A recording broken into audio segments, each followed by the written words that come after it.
নমস্কার বন্ধুরা, আজকে আমি তোমাদের সাথে প্রচুর পরিমাণে ভিটামিন ও প্রোটিন থাকা ব্রোকলির একটি হেলদি ও টেস্টি রেসিপি শেয়ার করব। ব্রোকলি কিন্তু বাচ্চাদের জন্য খুবই উপকারী, কারণ ব্রোকলি বাচ্চাদের স্মৃতিশক্তি বাড়াতে সাহায্য করে। আর এরকমভাবে ব্রোকলি বানালে বাচ্চা থেকে বড় সবাই খেয়ে ভালো পাবে। প্রথমে গ্যাসে একটি কড়াই গরম হতে দিয়েছি, আর এখানে একটি ব্রোকলি এরকম সাইজ করে কেটে নিয়েছি। টুকরোগুলো কিন্তু একটু বড় করেই রেখেছি। কেটে নেবার পর আমি ব্রোকলির টুকরোগুলো গরম জল দিয়ে ধুয়ে নিয়েছি, যাতে ব্রোকলিতে থাকা নোংরা মাটি খুব ভালোভাবে পরিষ্কার হয়ে যায়। এখন কড়াইয়ের মধ্যে 1 টেবিল চামচ তেল গরম করে ব্রোকলির টুকরোগুলো কড়াইয়ের মধ্যে দিয়ে দিলাম। ব্রোকলির মধ্যে 1/2 টিস্পুন লবণ ও 1/2 টিস্পুন হলুদ গুঁড়ো দিয়ে দিয়েছি। লবণ হলুদ দিয়ে ব্রোকলির টুকরোগুলো 2 মিনিট ভেজে নিয়েছি। 2 মিনিটের মতো ভেজে নেওয়ায় ব্রোকলির কালারটা একটু চেঞ্জ হয়েছে। এবার ব্রোকলির টুকরোগুলো কড়াই থেকে নামিয়ে নিচ্ছি। সেই কড়াইটিতেই দিয়ে দিলাম 1 টেবিল চামচ তেল। তেল গরম হলে কেটে রাখা 2টি ছোট সাইজের আলু তেলের মধ্যে দিয়ে দিলাম। 1/2 টিস্পুন লবণ ও 1/2 টিস্পুন হলুদ গুঁড়ো দিয়ে আলু টুকরোগুলো ভেজে নিব। আলুটুকু ভাজা হতে থাকুক, ততক্ষণে মশলাটুকু তৈরি করে নিব।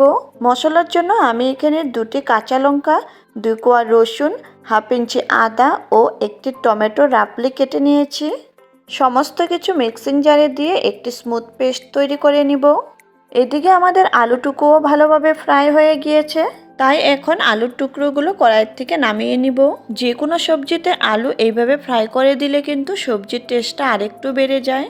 আলু তুলে নেবার পর রয়ে যাওয়া তেলের মধ্যে দিয়ে দিয়েছি 1 টেবিল চামচ তেল। তেল ভালোভাবে গরম হলেই তেলের মধ্যে দিয়ে দিলাম 1/2 টিস্পুন গোটা জিরে ও 1টি তেজপাতা। এগুলোর কালার হালকা চেঞ্জ হলেই এর মধ্যে দিয়ে দিলাম স্লাইস করে কেটে রাখা একটি বড় সাইজের পেঁয়াজ। পেঁয়াজটুকু নেড়ে চেড়ে হালকা লাল করে ভেজে নিতে হবে। এখানে একটি রিকোয়েস্ট করব, যদি আমার ভিডিওটি দেখে ভালো লেগে থাকে একটি লাইক করে দিও। আর তোমরা যদি আমার চ্যানেলে নতুন করে ভিজিট করেছো, চ্যানেলটিকে সাবস্ক্রাইব করার অনুরোধ রইল।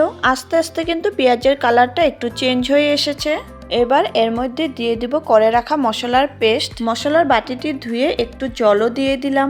এখন এই মশলাটুকু যতক্ষণ তেল সেপারেট না হয় ততক্ষণ পর্যন্ত ভেজে নিতে হবে।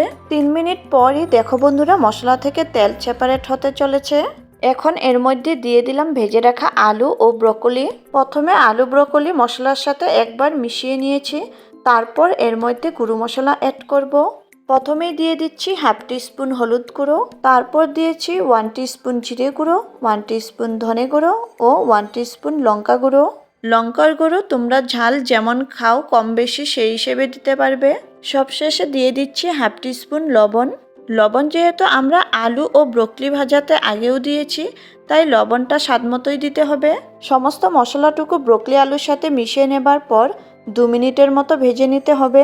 সমস্ত কিছু 2 মিনিট ভেজে নেবার পর এর মধ্যে জলখাওয়া গ্লাসের 1 গ্লাস গরম জল দিয়ে দিয়েছি।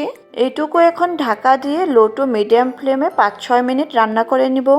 5-6 মিনিট পর গ্রেভিটুকু আরেকটু ঘন হয়েছে, আর আলু ব্রোকলি ভালোভাবে সেদ্ধ হয়ে গিয়েছে।